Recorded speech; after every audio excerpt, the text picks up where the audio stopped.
خداوند یسوع مسیح کے نام میں آپ کو سلام۔ نئے عہد نامے کی کتابوں کے تعارف پر اپنی سیریز کو جاری رکھیں گے اور آج ہم فلپیوں کے خط کے تعارف پر غور کریں گے۔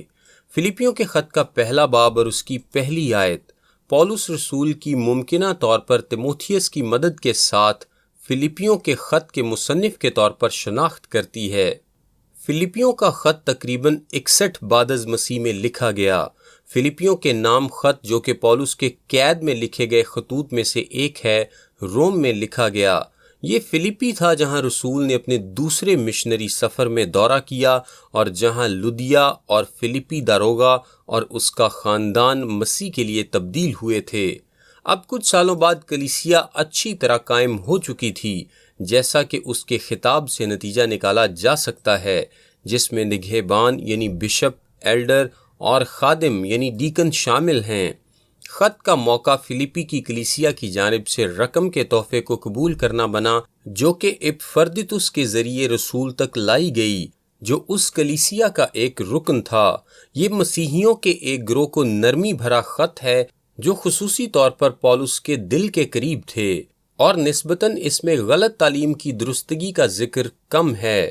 فلپیوں کو دکھوں میں موجود مددگار ذرائع کہا جا سکتا ہے۔ یہ خط ہماری زندگی میں مسیح، ہماری عقل میں مسیح، مسیح کے بطور ہمارے مقصد، مسیح کے بطور ہماری قوت اور دکھوں میں شادمانی کے موجود ہونے کے بارے میں ہے۔ یہ روم میں پولس کی قید کے دوران مسیح کے آسمان پر صعود فرمانے کے تقریباً 30 سالوں کے بعد اور پولس کے فلپی میں پہلی بار منادی کرنے کے تقریباً 10 سال بعد لکھا گیا۔ پولس نیرو کا قیدی تھا، تو بھی خط کافی حد تک فتح کے نعروں سے گونجتا ہے۔ یہاں خوشی اور شادمانی کے الفاظ بار بار ظاہر ہوتے ہیں۔ ہمارے حالات جیسے بھی ہوں، سچا مسیحی تجربہ مسیح کی اس زندگی، فطرت اور مزاج کا کام ہوتا ہے جو ہم میں بستا ہے۔ فلپیوں ہمارے خداوند یسوع مسیح کے اپنے آپ کو خالی کرنے اور سربلندی کے حوالے سے دوسرے باب کی 5ویں تا 11ویں آیت میں جلالی اور زوردار اعلان کے ساتھ اپنے عروج تک پہنچ جاتا ہے۔ فلپیوں کو مدرجہ ذیل طور پر تقسیم کیا جا سکتا ہے۔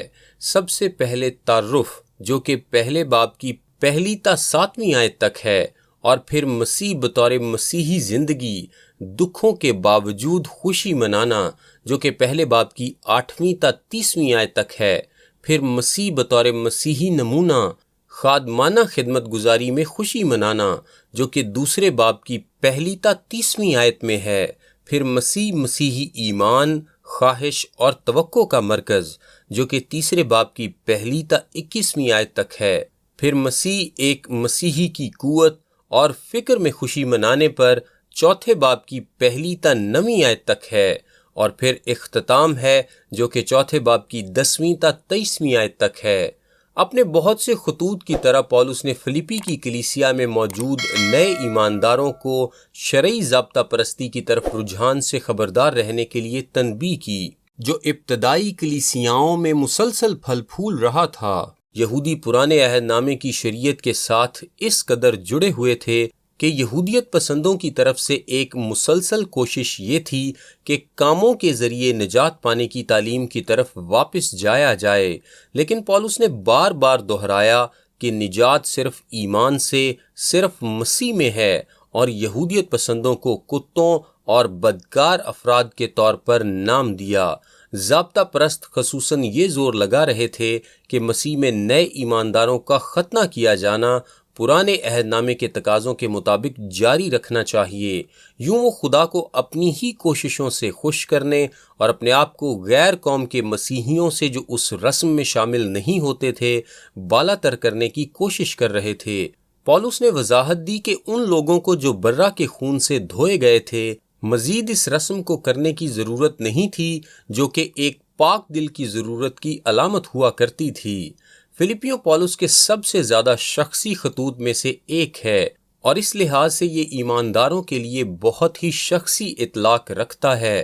روم میں اپنی قید کے دوران لکھتے ہوئے پولس فلپیوں کو نصیحت دیتا ہے کہ اس کی مثال کی پیروی کریں اور ایذا رسانی میں دلیر ہو کر بے خوف خدا کا کلام سنانے کی زیادہ جرت کریں۔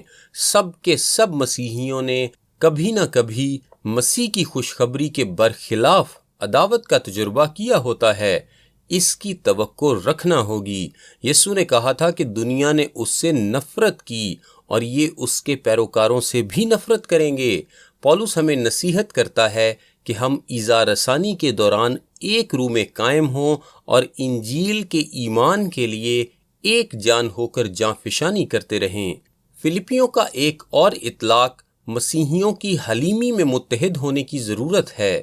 ہم مسیح کے ساتھ متحد کیے گئے ہیں اور ہمیں اسی طور سے ایک دوسرے کے ساتھ متحد ہونے کی کوشش کرنے کی ضرورت ہے۔ پولس ہمیں یکدل ہونے، محبت کی دل جمعی رکھنے، روح اور خیال کی شراکت رکھنے، فخر اور خود غرضی کو دور کرنے کی یاد دلاتا ہے کہ فروتنی سے ایک دوسرے کو اپنے سے بہتر سمجھیں اور دوسروں کے احوال پر بھی نظر رکھیں اور ایک دوسرے کی فکر کریں۔ اگر ہم پولس کی نصیحت کو دل میں رکھیں تو آج کلیسیاؤں میں کہیں کم جھگڑے ہوں گے۔ فلپیوں کا ایک اور اطلاق اس خوشی اور شادمان ہونے کے بارے میں ہے جو اس کے سارے خط میں پائے جاتے ہیں۔ وہ خوشی مناتا ہے کہ مسیح کی منادی ہو رہی ہے۔ وہ اپنی مصیبت میں خوشی مناتا ہے۔ وہ دوسروں کو خداوند میں خوش ہونے کی نصیحت کرتا ہے اور وہ اپنے فلپی بھائیوں کی طرف اپنی خوشی اور تاج کے طور پر اشارہ کرتا ہے۔ وہ ایمانداروں کو اس نصیحت کے ساتھ خلاصہ دیتا ہے کہ خداوند میں ہر وقت خوش رہو۔ پھر کہتا ہوں کہ خوش رہو۔ ایمانداروں کے طور پر ہم خدا کے اطمینان کی خوشی منا سکتے اور اس کا تجربہ کر سکتے ہیں جب ہم اپنی ساری فکریں اس پر ڈال دیں، جب ہر ایک بات میں ہماری درخواستیں دعا اور منت کے وسیلے سے شکر گزاری کے ساتھ خدا کے سامنے پیش کی جائیں۔ پولس کی شادمانی مصیبت اور قید کے باوجود اس خط میں چمکتی ہے اور ہمیں بھی اسی شادمانی کا وعدہ دیا گیا ہے جس کا تجربہ اس نے کیا جب ہم اپنی سوچوں میں خداوند کو مرکزی جگہ دیتے ہیں۔ میرا نام تابش قاضی ہے اور یہ میسج آپ کو ڈیلی ورسز کی جانب سے بھیجا گیا ہے۔ سوموار سے جمعہ اپنے واٹس ایپ پر بائبل مقدس کی آیات اور ان کی وضاحت انگلش، اردو اور آڈیو میں حاصل کرنے کے لیے ابھی اپنا نام اور شہر کا نام لکھ کر 0333 80 20 972 973 یا پھر 974 پر واٹس ایپ میسج کریں۔ خدا آپ سب کو برکت دے۔